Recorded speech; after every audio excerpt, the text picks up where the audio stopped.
So today we want to talk about how to divide a polynomial synthetically. And what I want to do is I want to start with the way that most of us learned how originally to divide a polynomial, which is using long division.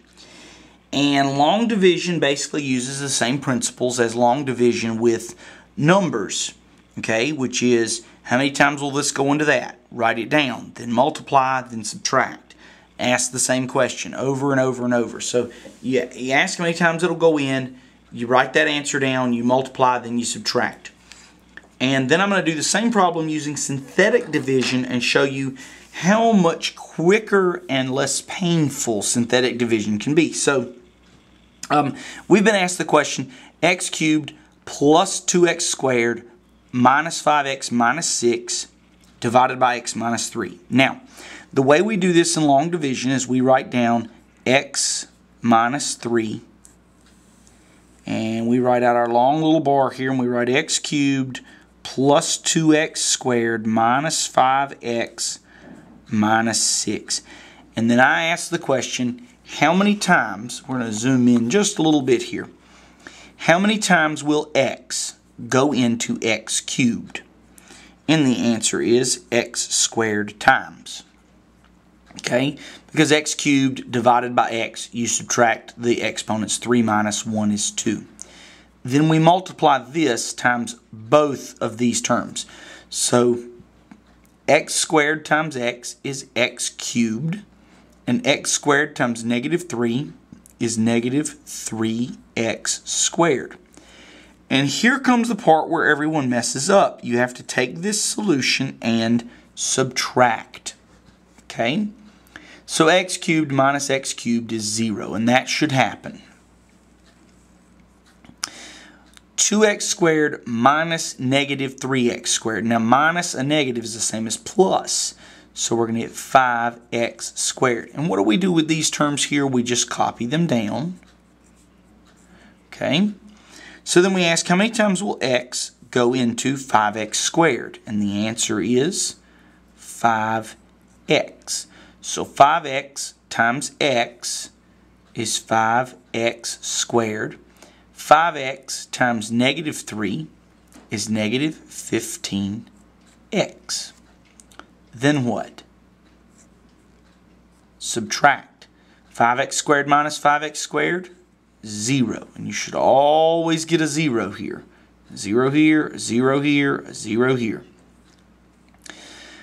Negative 5 minus negative 15, which is the same as negative 5 plus 15. Well, negative 5 plus 15 is 10x. And then I take this negative 6 and I copy it. So then I say, how many times will x go into 10x? The answer there, 10 times.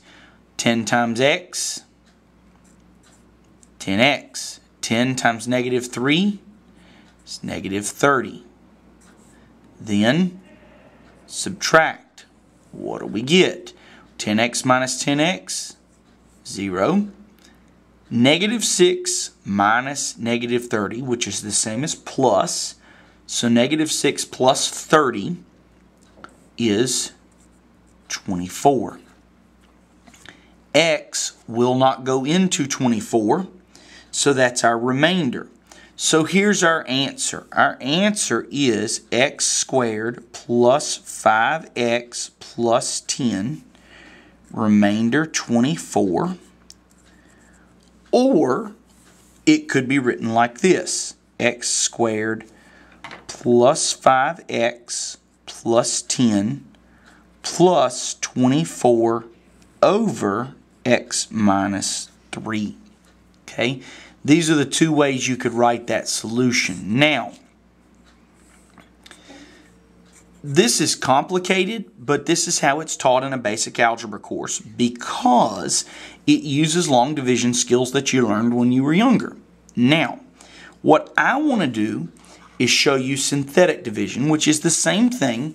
However, what we're doing is we're using a shortcut. Now, synthetic division, instead of dividing by x minus 3, we divide by the root or the 0. So x minus 3 equals 0. you get x equals 3. So we're going to divide by the root. Okay, if you take x minus 3 equals 0, which would be the solution to an equation, solve for x, you get x equals 3. We're going to divide by 3. Now the way synthetic division works is you only write down the coefficients. So I look here, what are my coefficients? 1, 2, negative 5, negative 6. So over here I'm going to write 1, 2, negative 5, and negative 6. Okay? And then outside I'm going to write the root, which is 3. Now, here's the way this works. There's a pattern. You always copy the first number. So I like to just draw an arrow and put a 1 here. Then multiply. 3 times 1 is 3. Then add. Then multiply. Then add. So 3 times 5 is 15. And negative 5 and 15 make 10. 3 times 10 makes 30. And negative 6 plus 30 makes 24. Now I want to see if you notice the pattern here. 1, 5, 10, and 24. 1, 5, 10, 24. These are the coefficients to the new polynomial.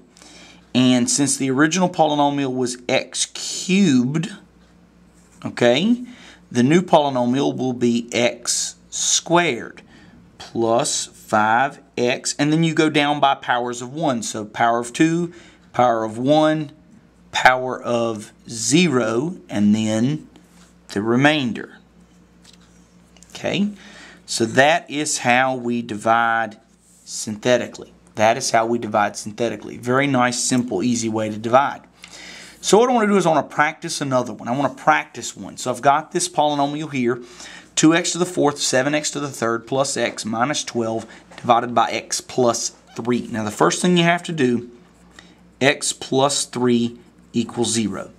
Solve for x. You get x equals negative 3. That is what's going to go on the outside of our synthetic division. Okay?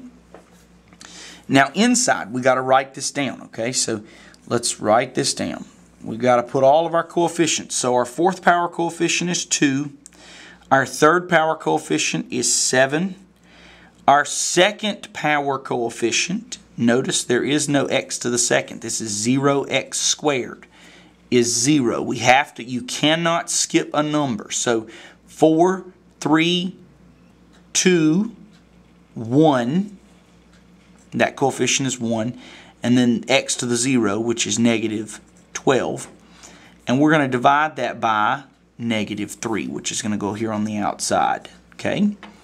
So there's our setup. That is the synthetic division for that problem.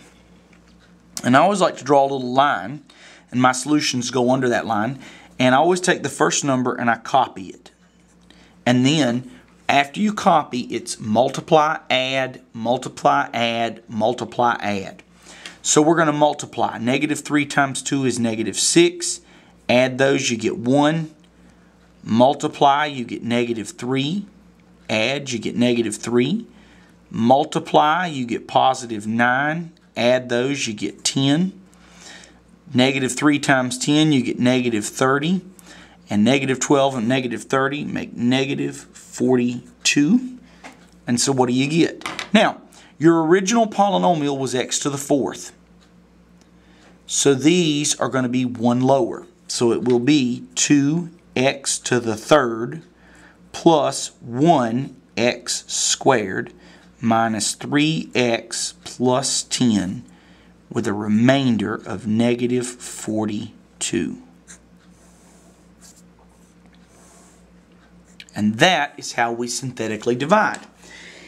And oftentimes people ask me why we need to know how to do synthetic division, and the answer is very simple, which is there are a lot of theorems in algebra that you can use in both pre-calculus and calculus that will help you find things like zeros of a function. It'll help tell you if you have an intermediate value. It will help you find values for a function. So it's a lot of useful. The factor theorem and the intermediate value theorem and the rational roots theorem are all using synthetic division. So it's very, very handy thing to know how to do. And by the way, also much quicker and neater than long division. So if you have any questions, please let me know.